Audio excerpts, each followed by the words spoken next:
Welcome to another episode of The Dissection. Everyone has been waiting for the budget speech, especially after it was delayed for the first time in 31 years. And it's here. And there are people asking serious questions about what is it all about? Because it's here, but there is still a VAT increase. The minister has increased value-added tax.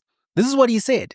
He said to raise the revenue needed, the government proposes to increase the VAT rate by 0.5 percentage point in 2025-2026 and by another 0.5 percentage point in the following year. And this will bring the VAT rate to 16% in 2026-2027. So value-added tax is going up by 1% in the next year as well, in the next 2 years. But the way that it works, basically, it's a 1% in the next year. That's high. That's high. You know, a VAT increase has a multiplier effect in the economy, a negative multiplier effect, because it affects different costs, different services, different products. It affects at different levels of production as well, primary, secondary, tertiary, because it's VAT, and it affects everyone. So the cost of living in South Africa is about to go extremely high for ordinary South Africans, and it's going to be very difficult for poor South Africans to stay afloat. Already households are struggling. Already people are struggling to make ends meet. This is going to make things significantly worse. The minister said the decision was not made lightly. No minister of finance is ever happy to increase taxes. That sounds like a breakup message, you know? When someone is like, well, you know, it's not easy. It's not me. It's you. It's easy for them. They are the ones who decided to break up with you. It's very easy. It's actually easy for them. So he said that these are the justifications he gave for opting for VAT as opposed to other options. And this is what he said. He said it's not the best option because, one, increasing corporate or personal income taxes would generate less revenue while potentially harming investment, job creation, and economic growth. He said corporate tax collections, as a second reason, have declined over the last few years, which is an indication of falling profits and a trading environment worsened by logistical constraints and electricity prices. He said, as his third reason, South Africa's corporate income tax collections are already higher than most of the peer countries that South Africa benchmarks with. He said, as his fourth reason, an increase to personal income tax would reduce taxpayers' incentives to work and save. He also said that the top personal income tax and personal income tax collections as a percentage of GDP are far higher than most developing countries. Therefore, increasing that would not be feasible. He said that taking additional debt to meet the spending pressures was also not feasible. He said the amount that they need is simply too large. He said the cost of borrowing would be unaffordable. The sub-investment credit rating would also make this level of borrowing costlier and put South Africa at risk of further downgrades. So that's what he said. It's going up. Already, the Democratic Alliance has said, we're not coming to this party. They've rejected the increase, and we're going to have to see whether the ANC will be able to get the votes needed to get these appropriations approved in the various approvals that happen, because the budget is an amalgamation of various appropriation bills that have to be voted on. They said that they're going to get the votes from the EFF. Is that going to be possible? This is what the Democratic Alliance has said about this. The Minister of Agriculture, John Steenhuisen, and leader of the Democratic Alliance, has said, "Good afternoon, South Africa. The Democratic Alliance will not support the budget in its current form.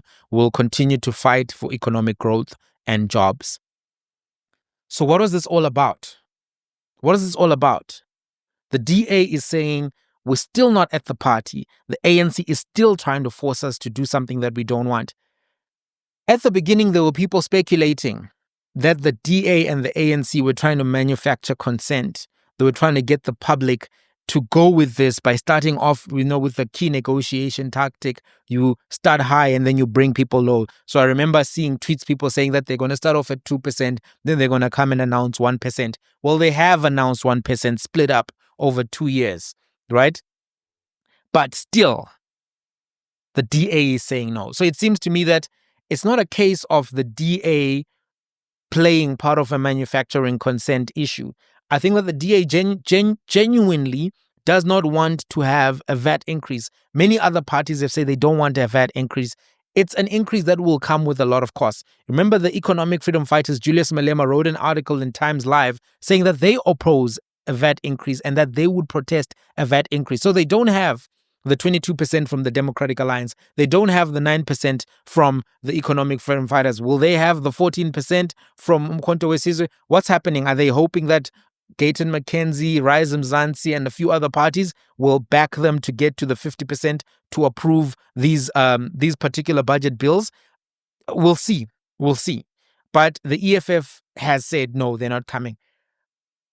One of the questions I want to look at in this video is, why does the general public oppose a VAT increase? And there are a variety of reasons why the general public opposes a VAT increase. Number one, there's a perception that the political class are living the best lives. They're living their best lives while everyone else is being asked to pay more and everyone else is going through the grinder, so to speak. If you look at the lives of politicians, they're always in restaurants and all of these things. It's a blast for a lot of them. And then you look particularly at ministers. The cabinet right now, oversized, deputy ministers, blue lights, all of this stuff. Ministers are living in these residences and they are flying up and down. They're going overseas. Kumnandi, when you see their Instagrams and some of this stuff, people are living large. So when you as the average person are going through the grinder, struggling to make your rands stretch because everything keeps going up. And remember, inflation has kind of stabilized, but it takes a while for that to reflect in people's lives. But also, food inflation has been very high. Education inflation is very high. So when people are looking at the cost of living is quite exorbitant. Look at the electricity prices. New tariffs have been approved. VAT is paid on electricity. VAT is paid on fuel. So people are like, wait a minute. We are going through tough times, but you guys are not. If everyone has to tighten the belly, why are your mkhabas getting bigger? That's how the public feels. And then there's also a real sentiment that the money is not going anywhere, that the people can really see. People are dying in public hospitals. The public hospitals, we just saw a report about Helen Joseph that was scathing about Helen Joseph. People are dying there. People are not happy with the police. Oftentimes you'll hear jokes about that the police don't come when there's anything active happening. They come after the fact. Right? People are unhappy with the levels of crime in their communities. Communities such as Umlazi, communities such as Nanda, Delft. A lot of places people just feel it's dangerous. Westbury, a lot of places. I've already mentioned Umlazi, but you've heard the stories. Hillbrow, dangerous places. People are not happy with the police. People are frustrated with many of the places where they encounter the government. Potholes, traffic lights, water disruptions, electricity disruptions. Every other day, people are having to face the frustrations of having to deal with the government department that they feel is not giving them excellent service. As it stands, those who have a little bit of extra money, the middle class, those who are employed, because remember the unemployment on the expanded definition is 42%. Young people between the ages of 15 to 34, the unemployment is 60% for that whole group. So those who are able to get some jobs, people are using private security, private schools, private hospitals. Public transport is not being used. Public schools are not being used, and public schools are not in good shape. So people are looking at all of this and thinking, no, man, you guys, you're living these lavish lives, but we are struggling and we have to keep paying for all of these services that you were supposed to provide us. I think if people felt that things work, they would be open to paying more, because realistically they would be using the state more. So these are the sentiments that exist in the public, and I think those sentiments are valid. Now, here are the economic arguments against a value-added tax so that we're just comprehensive. Increasing value-added tax, even by 0.5%, has a range of economic, social, and fiscal impacts. But before I talk about those, I think people are also just concerned that it seems as if the option is we're going to raise tax or borrow money. Many people are like, why don't you save money by cutting the wasteful expenditure, the irregular expenditure, the corruption? That's really what people are thinking about. Let's talk about the economic impact. So in the first instance, there's an inflationary pressure that comes from an increased VAT. Higher VAT leads to an increase in the prices of goods and services. It contributes to inflation. Businesses don't take a loss when this thing comes into play. They pass that additional tax burden on to consumers. That raises the cost of living. They're not going to sell everything that was being sold at the same price just because now, they're going to pass that cost on to you. They're not going to absorb it, right? They're not going to keep it the same price. There's a reduced consumer spending.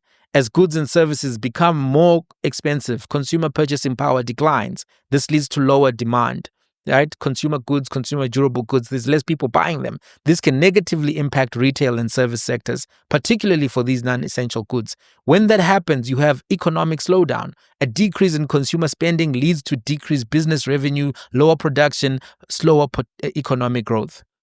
And if businesses experience lower demand, they reduce investment and they cut jobs. They've already been retrenching. There's a social impact that is negative here. VAT increase is a regressive tax on low-income households. VAT is a regressive tax because it takes a larger proportion of income from low-income individuals compared to higher-income earners. This amount of money doesn't affect those people who are earning 50,000 to 100,000 a month. It actually affects people who are earning the minimum wage more, 3.5 a month, because that 1%, 0.5% added to costs of goods and services, even though you've zero-rated some stuff, affects them. Remember, there's also going to be impact on employment, lower jobs as businesses fire people. And that has a negative social impact because now you've got people at home drinking.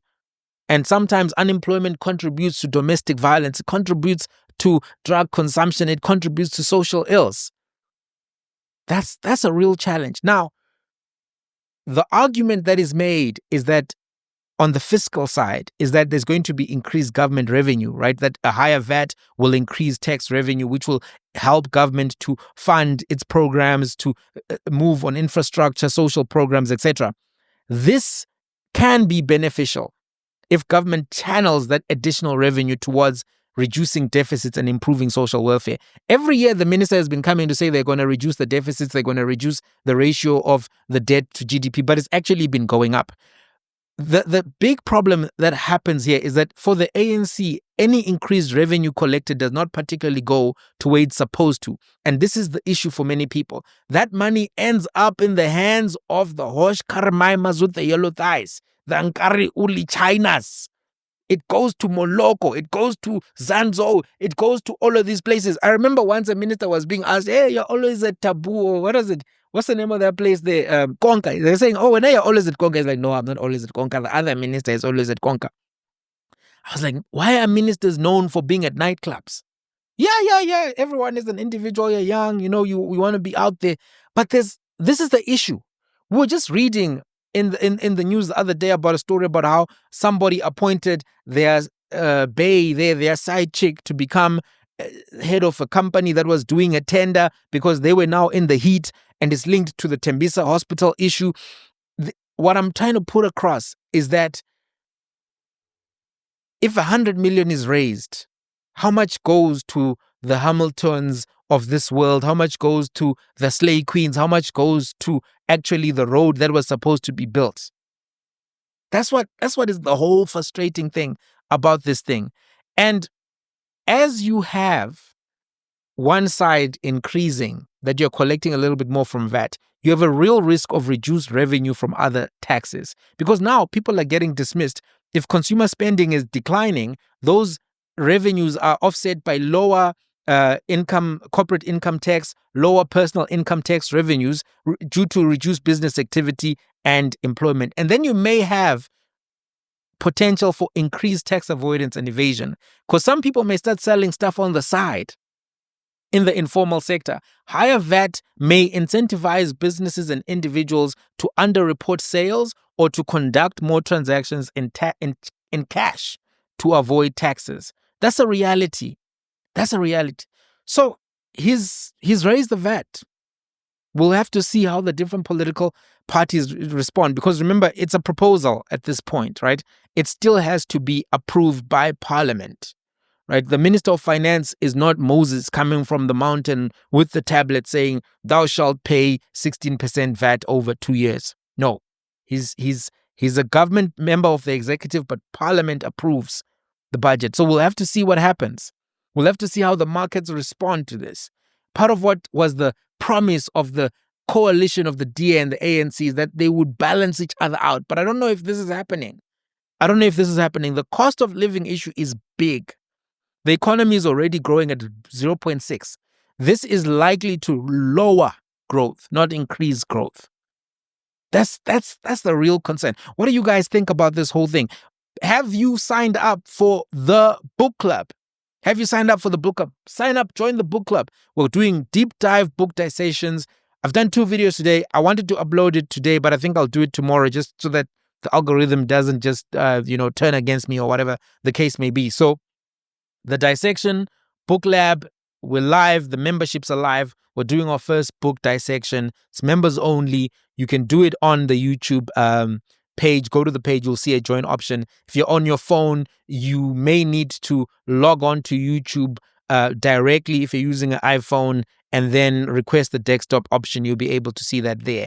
But that's where things stand. What do you guys think about that? By the way, before I go, the book club is important because we need to improve our knowledge levels. We need to improve our understanding of the current affairs, the geopolitical affairs, the commercial affairs that are happening so that we can navigate these spaces. You've got billionaires attacking countries now. You've got billionaires creating think tanks and undermining narratives. So in order for us as people on the street to be able to challenge that, we need to improve our knowledge level. That's really why the book club matters so much.